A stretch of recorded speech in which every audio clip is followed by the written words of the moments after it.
औज़ुबिल्लाहिमिनश्शैतानिर्रजीम बिस्मिल्लाहिर्रहमानिर्रहीम अस्सलाम वालेकुम। स्टूडेंट्स, उम्मीद करता हूँ कि आप सब खैरियत से होंगे और आप सबको वेलकम एक मरतबा फिर second online classes by doctor Mohammad Saqib Qureshi में। स्टूडेंट्स, पिछले क्वेश्चंस की कंटिन्यूशन में हम नेक्स्ट क्वेश्चन पढ़ रहे हैं। आज का हमारा सवाल है what are different types of nephron. 2 marks के लिए एग्जाम में क्वेश्चन पूछा जाता है, तो आप अपनी कॉपी में पहले हेडिंग लगाते हैं रीएब्जॉर्प्शंस इन द नेफ्रॉन और फिर आपकी हेडिंग होती है टाइप्स ऑफ नेफ्रॉन, बिकॉज हम ये जो टाइप्स बता रहे हैं ये on the basis of absorption of water है। दैट इज व्हाई आपने पहली हेडिंग रीएब्जॉर्प्शन इन नेफ्रॉन लगाई। So we have 2 different types of nephron. एक को बेटे हम नाम देते हैं कॉर्टिकल नेफ्रॉन और एक को हम नाम देते हैं जक्स्टा मेडुलरी नेफ्रॉन। हमने जब किडनी का स्ट्रक्चर पढ़ा था तो उस वक्त हमने पढ़ा था कि सर हमारे पास आउटर मोस्ट जो लेयर है, बाहर जो एरिया है वो कॉर्टेक्स कहलाता है और अंदर जो एरिया है वो मेडुला कहलाता है। तो उसी से ये नाम भी नेफ्रॉन के हमारे सामने है, कॉर्टिकल नेफ्रॉन और जक्स्टा मेडुलरी नेफ्रॉन। अगर आप ये पहला वीडियो लेक्चर देख रहे हैं स्टूडेंट्स, तो तमाम एक्सप्लेनेटरी वीडियोस इसी यूट्यूब चैनल पर मौजूद है, आप वहां से भी देख सकते हैं या फिर आप 033322433031 पर मैसेज करके व्हाट्सएप ग्रुप का हिस्सा भी बन सकते हैं। पहला हमारे पास आता है स्टूडेंट्स कॉर्टिकल नेफ्रॉन। हम कहते हैं the nephron which have small length of loop of Henle and only present in cortex region of kidney are called as cortical nephron. ये बात हमें बाजार समझ में भी आ रही है कि सर हमारे पास ये कॉर्टेक्स में मौजूद है, तभी हमने क्या नाम दिया इसे, हमने इसे कॉर्टिकल नेफ्रॉन का नाम दिया और इसकी लूप ऑफ हेनले की लेंथ छोटी है।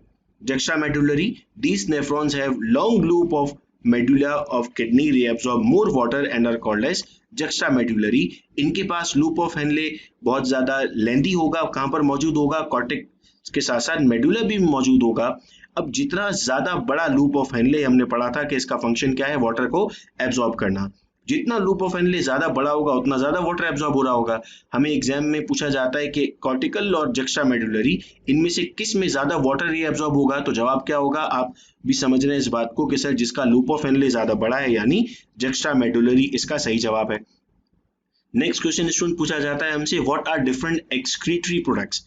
ये शॉर्ट आंसर क्वेश्चन में भी पूछा जाता है हमसे और साइंटिफिक रीजन में भी पूछा जाता है। एनिमल्स कौन कौन से एक्सक्रीटरी प्रोडक्ट एक्सक्रीट कर सकते हैं।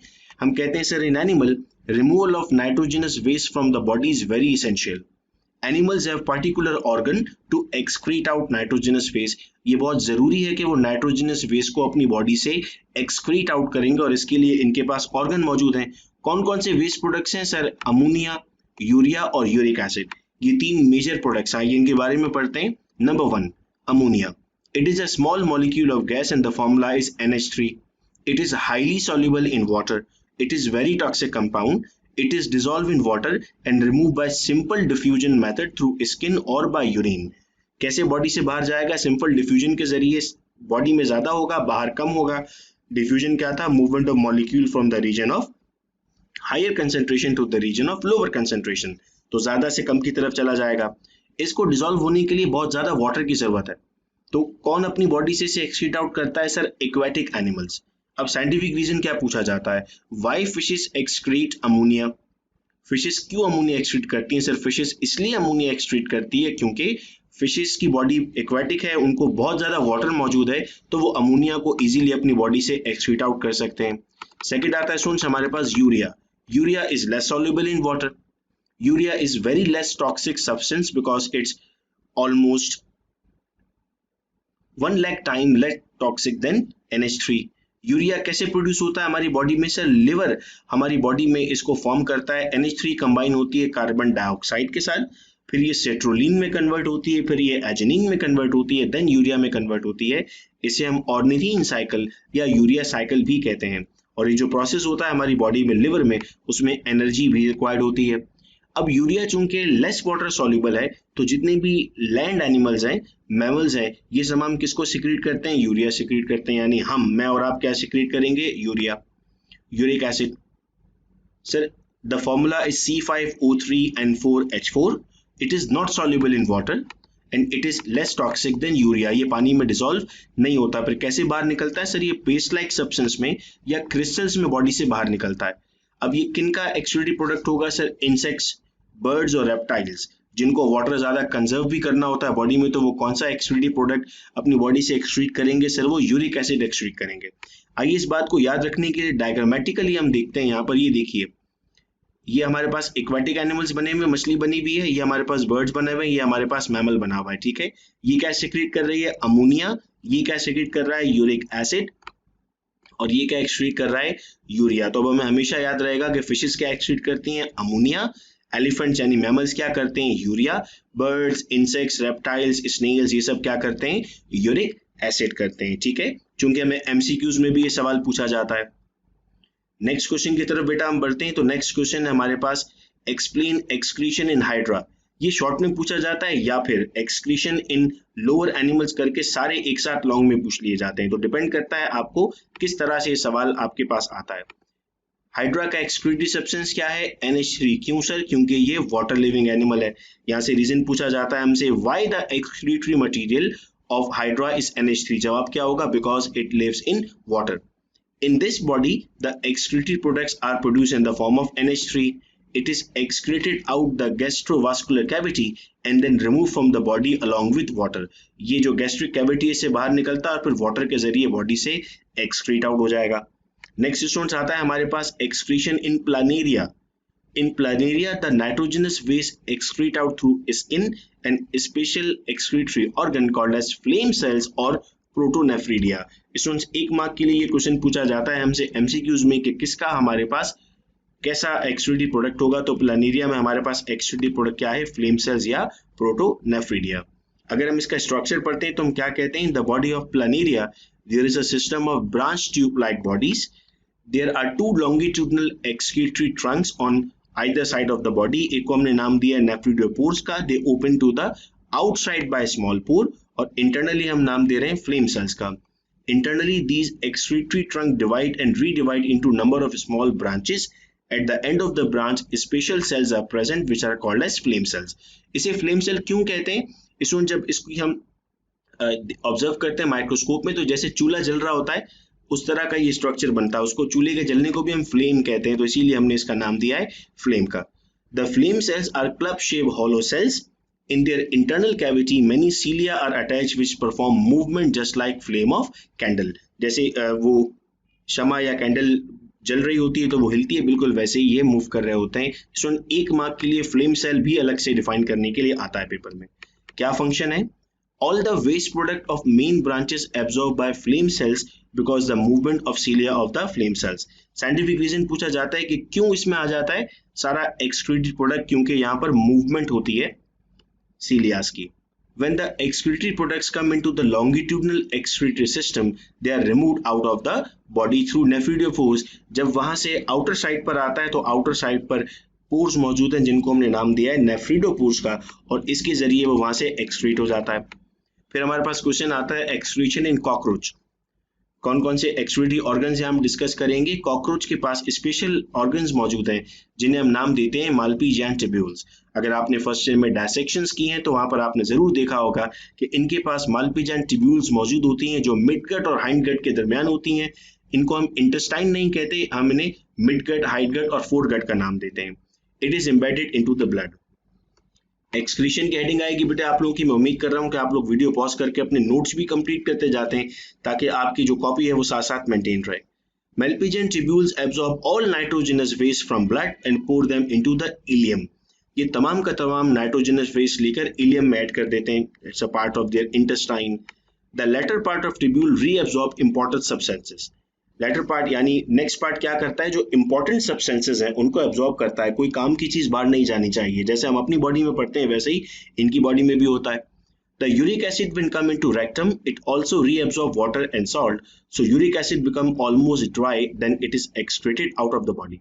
ये बात हम पढ़ चुके वीडियो लेक्चर के स्टार्ट में कि सर यूरिक एसिड वाटर में डिसॉल्व नहीं होता तो तमाम का तमाम वाटर रीअब्सॉर्ब हो जाएगा और ड्राई स्ट्रक्चर सामने आएगा। उस ड्राई स्ट्रक्चर को हमने नाम दिया यूरिक एसिड का। नेक्स्ट मोस्ट इंपॉर्टेंट क्वेश्चन है बेटे, what is the role of liver in body metabolism. अगर शॉर्ट में आता है तो सिर्फ हेडिंग्स के नाम लिखने होते हैं आपको, लेकिन अगर डिटेल क्वेश्चन पूछा जाता है तो आपको इसे तफसील से डिफाइन करना पड़ता है।